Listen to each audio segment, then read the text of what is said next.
Musical Battle by Anonymous. On Monday evening, June 2, 1783, one of the most extraordinary attempts to prove the power of music that ever yet has been made in this kingdom was exhibited in the style and under the title of a concert at the Assembly PG 100 Room, King Street, St. James's, Westminster. The idea was that of representing the martial music, din, and horrors of an embattled army, so that the tones of the different instruments should cause the ear to believe a reality of the action, whilst the eye was convinced of the inimitable deception.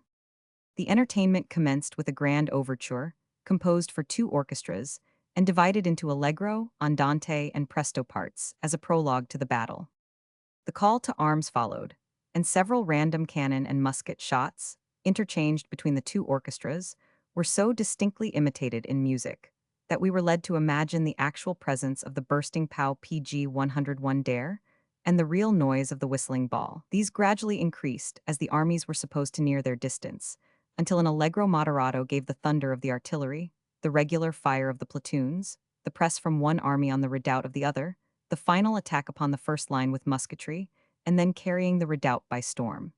Here followed a representation of a tempest, attended with thunder and lightning, which afforded a temporary rest to the two orchestran armies.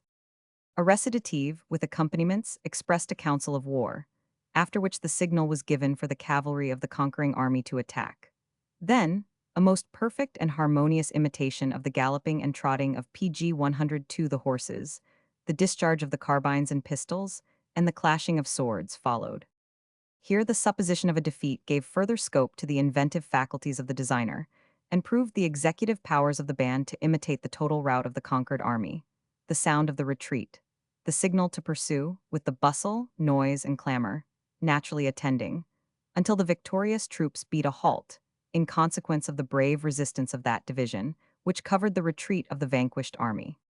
The straggling shots in the pursuit conveyed a most beautiful harmony in the corresponding music from one orchestra to the other, which, with the plaintive tones of the wounded, and PG 103, the lamentations of the expiring soldier, so naturally expressed, had a most powerful effect on the auditors. The whole concluded with a lively and spirited allegory, 3 times repeated by the victors, in which was introduced a feu de joie, imitating artillery and musketry. The invention, we understand, is due to Mr. Klofler, a professor of music and musical director to the reigning Prince Bentheim, Steinfurth, and 100, and the bands were under the direction of Messrs. Kramer and Solomon.